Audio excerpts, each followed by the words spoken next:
जी, आज का टॉपिक है हमारा chapter number 2 inorganic chemistry, second year chemistry का लास्ट टॉपिक। वो हमने पढ़ना है डायाफ्राम सेल, या हम इसे पढ़ते हैं नेल्सन सेल। डायाफ्राम सेल पढ़ते हैं या फिर क्या पढ़ते हैं, नेल्सन सेल पढ़ते हैं। नेल्सन सेल या डायाफ्राम सेल के अंदर हमने असल में प्रिपरेशन ऑफ सोडियम हाइड्रोक्साइड करनी है। सोडियम हाइड्रोक्साइड बोले तो कास्टिक सोडा, ठीक है। तो सबसे पहले इसका हम छोटा सा प्रिंसिपल डिस्कस करते हैं। उस बेसिक प्रिंसिपल के मुताबिक हम लोग कहेंगे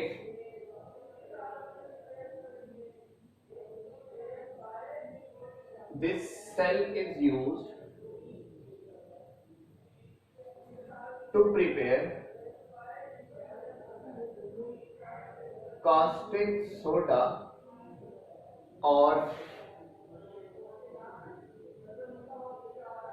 सोडियम हाइड्रोक्साइड यानी कि NaOH by the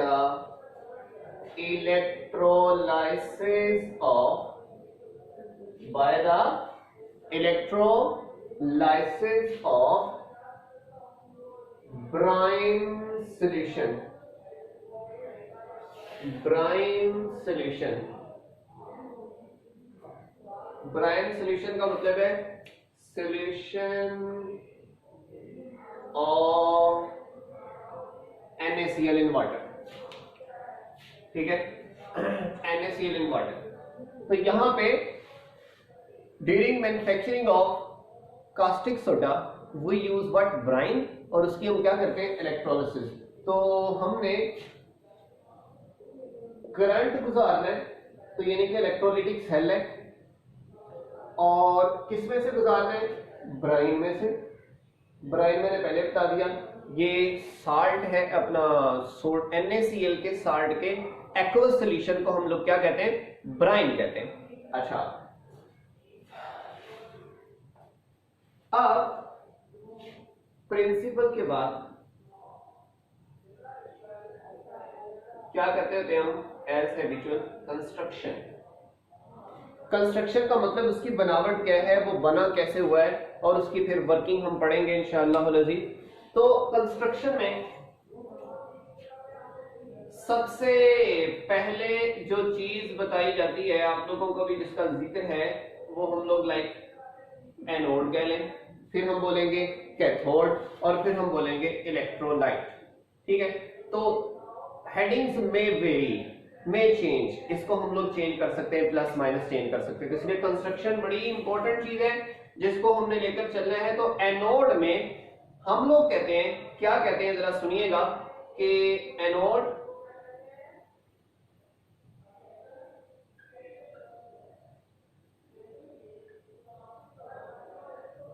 is made up of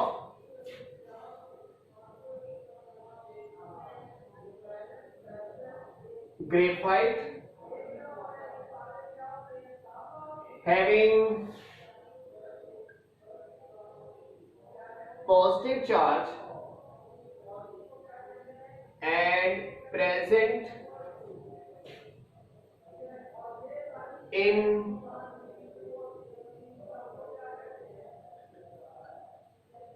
U-shaped steel cathode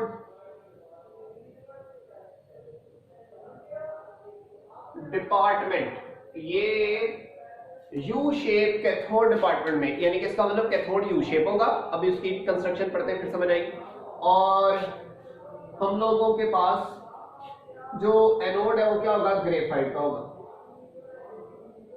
ठीक है। ग्रेफाइट का होगा,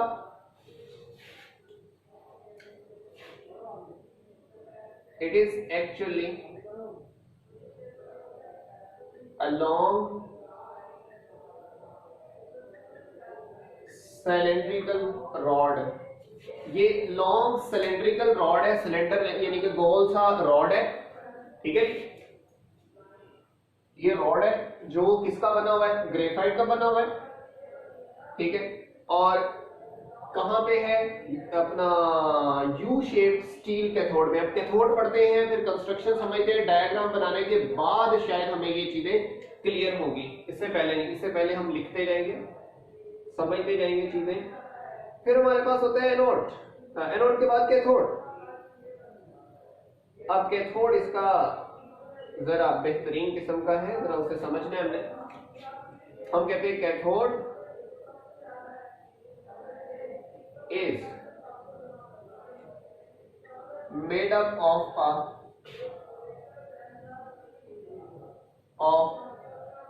an elongated tube which have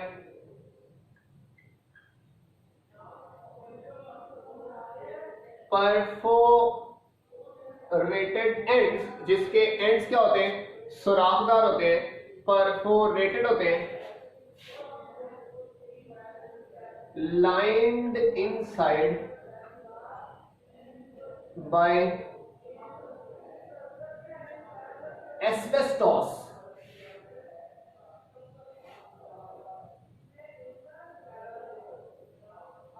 and have negative charge।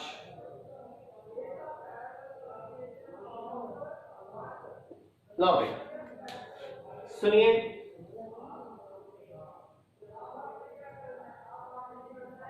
ये जो है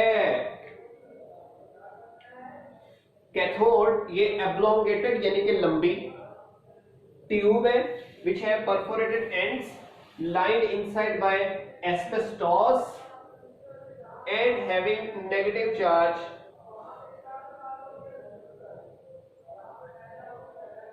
and made up of steel। तो ये असल में स्टील कंटेनर है जिसकी जो बॉटम है वो परफोरेटेड है। तो इसमें दो तीन चीजें याद रखनी है कि स्टील का बना हुआ परफोरेटेड बॉटम जिसके अंदर हमने एस्बेस्टॉस लगानी है। एस्बेस्टॉस क्यों लगानी है, उसका यूज जब आएगा तब बताएंगे, उससे पहले हम नहीं बताएंगे। तो यहाँ पे इसके ऊपर चार्ज कौन सा होगा, नेगेटिव चार्ज होगा। जाहिर बात है कैथोड पे चार्ज कौन सा होता है, नेगेटिव चार्ज होता है। सही हो गया। अब कैथोड के बाद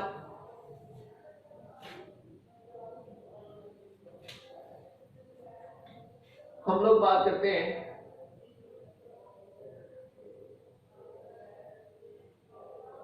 इससे आगे एक पॉइंट है, वो क्या है, हम कहते हैं steam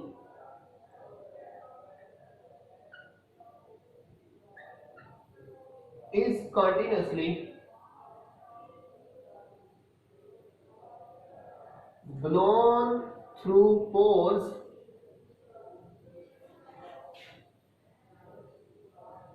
to keep solution warm and to keep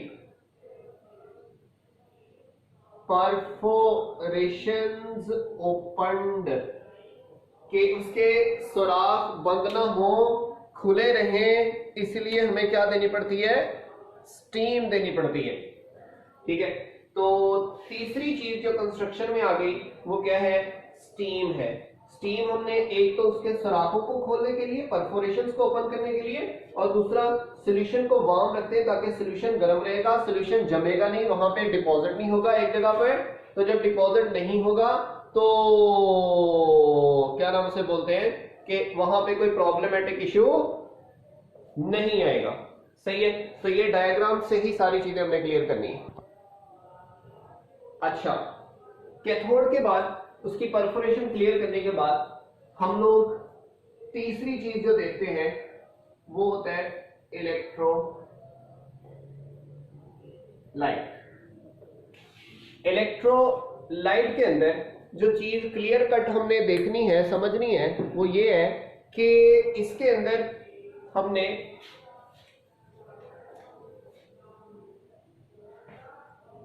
we use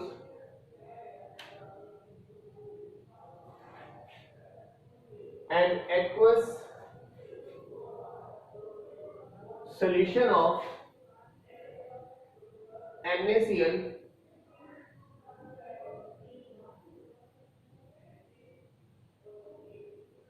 called brine and used to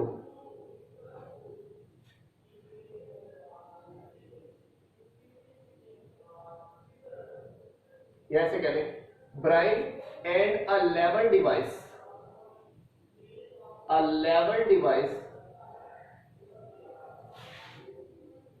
is used to keep solution level up to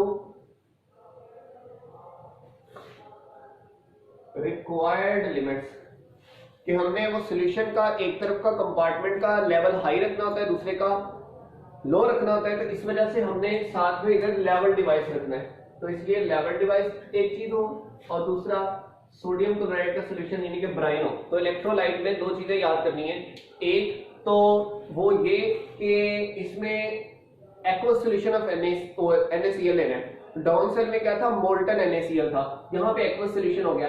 उसके बाद लेवल डिवाइस साथ में लेते हैं। लेवल डिवाइस उसके सॉल्यूशन के लेवल को पिक अपना रखने के लिए, जैसे हम लोग ऑटोमेटिक मोटर से लगाते हैं ना, जब पानी की टैंकी में पानी कम होता है तो वो फिर मोटर चल के उसे फिल कर देती है।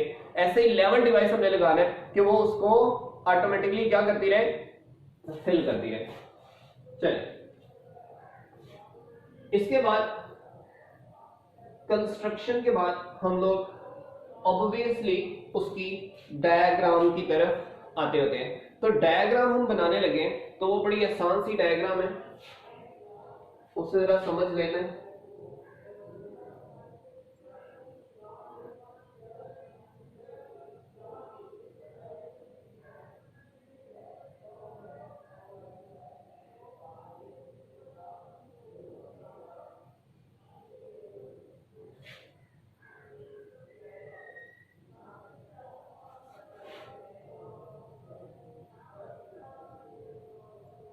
ये एब्लोंगेटेड ट्यूब है, कैप्सूल लाइक ट्यूब है, और यहां पे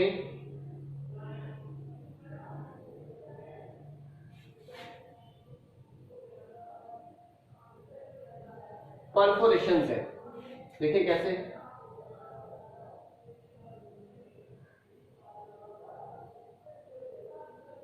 ये सुराख,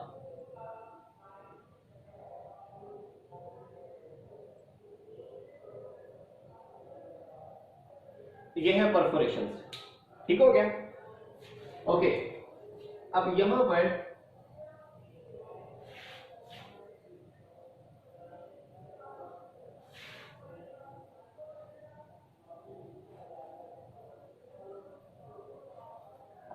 पर हमने एक बॉक्स बना दिया, यानी कि जार बना दिया, जिसके अंदर हमने वो ये सेट करना है, फिट करना है। लो,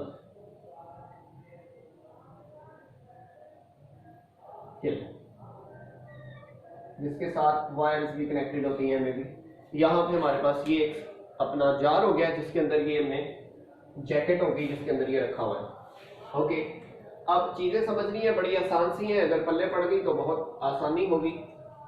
यहां पर डोम लाइक स्ट्रक्चर में कि पाइप लगा हुआ है, यहाँ पर भी गैसेस हमने कलेक्ट करनी, और यहां पर भी गैसेस कलेक्ट करनी। ठीक है, अब ये इंटरनली, ये अंदर से इसके लाइनिंग की हुई है, वो लाइनिंग किसकी है, वो एस्बेस्टॉस की है। ठीक है, जो परफोरेशन के साथ है। अब इसका रोल क्या है वो हम लोग उसके यूजेस में पढ़ेंगे, लेकिन ये यहाँ पे क्लियर हो गया कि एस्बेस्टॉस की डाली है। Okay, that's good. अब यहाँ पर क्या चीज फिल्ड है, ये एक लेवल तक फिल्ड है, इसके अंदर अब हमने लगा देना है कैथोड एनोड।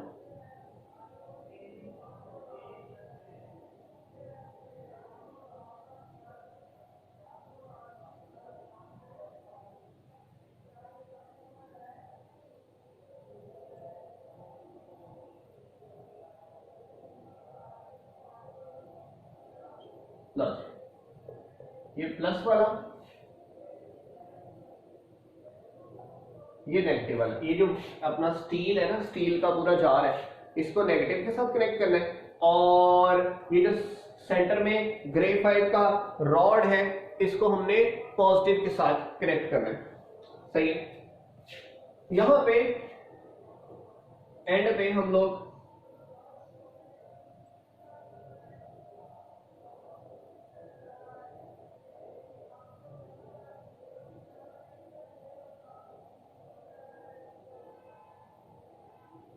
एक रिसीविंग बीकर लगा देते हैं। रिसीविंग बीकर का मतलब है कि जहां पे चीजों ने अपना गिरना है। अब मैं इनके नेम देने की तरफ आता हूं। सही है, कि नेम इसको कैसे दिए जाते हैं।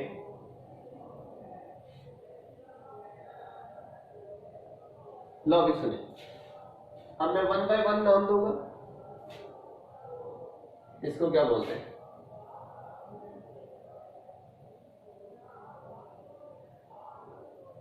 इसको क्या बोलते हैं? फिर उसके बाद जनाबे वाला, इससे क्या निकल रहा है, इससे क्या निकल रहा है? फिर कुछ इंटरनल मामला, इसके अंदर है क्या? ऐसे ही इसके अंदर है क्या? ऐसे ही इसे क्या कहते हैं? ठीक है, ऐसे इसका इंटरनल मामला, इसे क्या कहते हैं? ये चंद चीजें हैं जो हमने देखनी है। इसके अंदर जो सॉल्यूशन था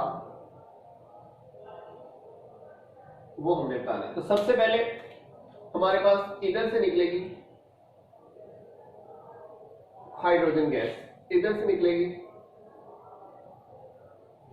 कलरिंग गैस, इसमें है NaCl सॉल्यूशन। किसका सॉल्यूशन जी? NaCl solution.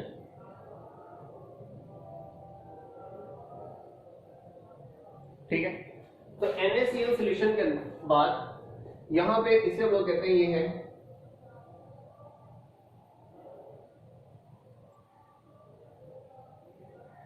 Receiving beaker.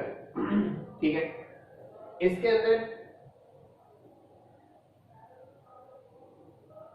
NaOH कैसे, यहां से ड्रॉप वाइज,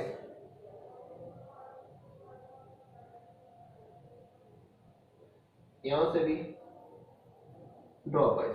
तो ड्रॉप वाइज है तो यहां पे ये इकट्ठी हो जाएगी। तो जब ये इकट्ठी हो जाएगी तो इसे कहते हैं सोडियम हाइड्रोक्साइड इकट्ठी होगी। अब यहां पे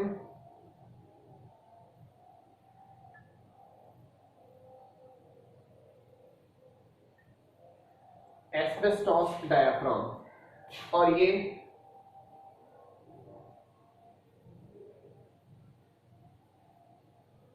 मेटालिक कंटेनर है, और ये वाला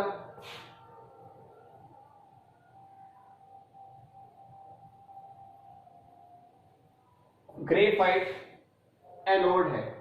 और यहां पर हम लोग कहते हैं कि अब वर्किंग समझनी है कि इसने काम कैसे करना है। ठीक है जी, अब वर्किंग हम थोड़ी सी समझते हैं। मैं जरा यहां पे चीजें सिखाने की कोशिश करूंगा। अब इसके अंदर जब NaCl का सॉल्यूशन है, तो पानी में जब NaCl होगा तो Na+ अलग होगा और Cl नेगेटिव क्या होगा, अलग होगा। अब इस पर पॉजिटिव चार्ज है और side of A negative charge, negative की तरफ कौन आएगा, पॉजिटिव की तरफ कौन आएगा, नेगेटिव वाला। अब देखिएगा वो आता कैसे, ये क्लोरीन नेगेटिव आती है, क्या बना देती है, इलेक्ट्रॉन देकर किसमें चली जाती है, क्लोरीन गैस में। तो ये वाली क्लोरीन गैस ऊपर निकल गई, ये वाली क्लोरीन गैस ऊपर निकल गई। और दूसरी बात, यहां से H+ आयंस आते हैं, वो इलेक्ट्रॉन लेकर हाइड्रोजन गैस में कन्वर्ट हो जाते हैं। क्लोरीन गैस इधर निकली जा रही है, हाइड्रोजन गैस इधर निकली जा रही है, ठीक है, क्लोरीन गैस इधर निकली जा रही है, हाइड्रोजन गैस यहां पे निकली जा रही है। अब असल में जो चीजें मैं कंपाइल करना चाहता हूं वो ये है, अब सुनिएगा, कंस्ट्रक्शन के बाद जो मेजर पॉइंट है वो वर्किंग का है। तो वर्किंग हम थोड़ी सी देखेंगे, फिर हमें समझ आएगा। सुनिए, सबसे पहले हमारे पास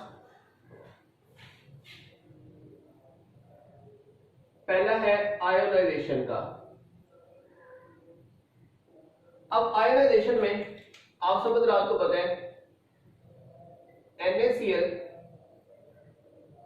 को जब वाटर में डालते हैं, ये Na+ और Cl नेगेटिव सॉलिड से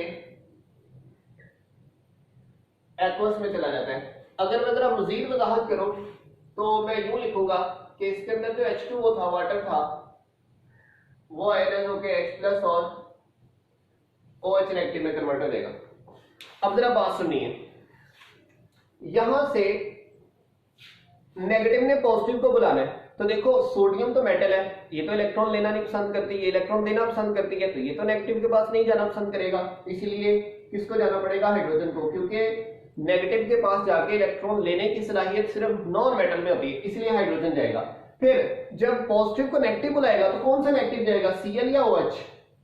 तो किसकी टेंडेंसी इलेक्ट्रॉन लूज करने की जल्दी से है, कौन आसानी से इलेक्ट्रॉन लूज कर देता है, वो है क्लोरीन। वो कौन है, क्लोरीन। क्लोरीन आसानी से इलेक्ट्रॉन क्या कर देता है, लूज कर देता है, बजाय इसके ऑक्सीजन के। वजह सुन लें, क्लोरीन का साइज भी बड़ा है, ऑक्सीजन का साइज छोटा है। क्लोरीन की इलेक्ट्रोनेगेटिविटी ज्यादा है, ऑक्सीजन की कम है, ऑक्सीजन की ज्यादा है। अब क्लोरीन आसानी से इलेक्ट्रॉन लूज कर देता है, लेकिन ऑक्सीजन आसानी से इलेक्ट्रॉन लूज नहीं करता। इसका मतलब इलेक्ट्रॉन लूज करने की एबिलिटी किसमें ज्यादा है, क्लोरीन में। तो क्लोरीन इलेक्ट्रॉन लूज करेगी, ये नहीं। अब देखो H भी निकल गया, Cl भी निकल गया, बाकी क्या बचा, NaOH। तो इसी की तो प्रिपरेशन हमने करनी है, इसी की तो हमने प्रिपरेशन करनी है, तो यही तो हम प्रिपरेशन कर रहे हैं। अब जरा समझिएगा, ये सर्कुलर जो इस तरह का बना हुआ है, इसको हम लोग क्या कहते हैं, हमने नाम दिया है, यहां पे मैं मजीद इसको दोबारा से नाम दे रहा हूं, this one is steel cathode, और यहां पे ये जो है इसके क्या है, परफोरेशन है, सुराख है, परफोरेटेड कहते हैं, सुराखदार। ये बना हुआ है जी स्टील का, ओके, स्टील का अपना कंटेनर जिसके बॉटम पे सुराख है, सुराखों में से किसने निकल के आने, NaOH ने। कैसे, वो सुने, इसके अंदर जब NaCl को पानी में डाला तो Na+ और Cl नेगेटिव बना, H+ और OH नेगेटिव बना। इस पॉजिटिव ने नेगेटिव को पुकारा तो नेगेटिव कौन आया, OH नहीं आएगा, Cl आएगा। क्यों, इसकी तरफ वो आएगा जो इलेक्ट्रॉन आसानी से दे देगा। ऑक्सीजन नहीं आसानी से देता, क्योंकि ऑक्सीजन की इलेक्ट्रोनेगेटिविटी ज्यादा है, लव फॉर इलेक्ट्रॉन ज्यादा है, इसलिए वो जल्दी नहीं देता, इसलिए क्लोरीन को देना पड़ता है। तो क्लोरीन इलेक्ट्रॉन देगा इसके ऊपर, और ये वाला ग्रेफाइट का रॉड है, ये वाला क्लोरीन रिलीज करेगा, क्लोरीन इधर से बाहर। फिर नेगेटिव वाला, ये दीवारों के ऊपर नेगेटिव चार्ज है, ये वॉल्स के ऊपर कौन अट्रैक्ट करेगा, ये पॉजिटिव को। तो पॉजिटिव कौन सा आएगा, सोडियम तो मेटल है, वो तो नहीं आएगी, कौन आएगा, हाइड्रोजन। तो हाइड्रोजन इधर से इलेक्ट्रॉन लेके किसमें कन्वर्ट हो जाएगा, हाइड्रोजन में, तो वो इधर से हाइड्रोजन बाय। H भी निकल गया, Cl भी निकल गया, बाकी क्या बचा, NaOH। बाकी क्या बचा, NaOH, सही है। तो NaOH सोडियम हाइड्रोक्साइड, यहां से ये Na और OH बच गया और नीचे गिरता रहेगा, नीचे गिरता रहेगा, नीचे गिरता रहेगा। तो इसके अंदर हमारे पास सिर्फ क्या बचेगा, NaOH। तो इलेक्ट्रोलिसिस से हाइड्रोजन भी उड़ जाती है क्लोरीन भी गैस बना के उड़ जाती है, जो बाकी रहती है वो क्या बचता है, NaOH, सोडियम हाइड्रो ऑक्साइड बचता है। तो यहाँ पे क्या बचा हमारे पास, सोडियम हाइड्रो ऑक्साइड बचा। क्लियर हो गया। तो ये डायग्राम समझी हमने, थोड़ी सी वर्किंग समझी। कल हम इसके एनोड के कैथोड के रिएक्शन समझेंगे और दूसरी डायग्राम बना के नेक्स्ट लेक्चर में इसे इसके दो प्रॉब्लम्स और प्रॉब्लम्स के सॉल्यूशन समझेंगे। अभी सिर्फ आज का काम है कि आप डायग्राम को अच्छे से समझें। डायग्राम समझने के बाद आप लोग क्या नाम उसे बोलते हैं, NaOH की प्रिपरेशन को समझ लिया। NaOH की प्रिपरेशन होने के बाद आप लोग जो है वो इसकी कंस्ट्रक्शन को देख लें। अब कंस्ट्रक्शन में जितने भी कंपार्टमेंट्स हैं वो नजर आ रहे हैं आपको, ठीक है। तो ये जो NaCl लेवल डिवाइस है वो मैंने यहाँ बता दिया, फिर परफोरेटेड है वो यहाँ पे बता दिया, उसके बाद ये ग्रेफाइट के इलेक्ट्रोड है वो सेंटर में है। तो ये सारी कंस्ट्रक्शन लिखने के बाद अंदर जो एस्बेस्टॉस मैट लगी हुई है ये सारी क्लियर होगी, ठीक है। तो यहां से हम कल वर्किंग से स्टार्ट करेंगे, ठीक हो गया। तो वर्किंग को मैंने आयनाइजेशन किया, बस एनोड पे वर्किंग क्या होती है, कैथोड पे क्या होती है, ओवरऑल रिएक्शन क्या होता है, ये हम नेक्स्ट लेक्चर में स्टार्ट करेंगे, ठीक है। यहां तक के लिए अल्लाह हाफिज।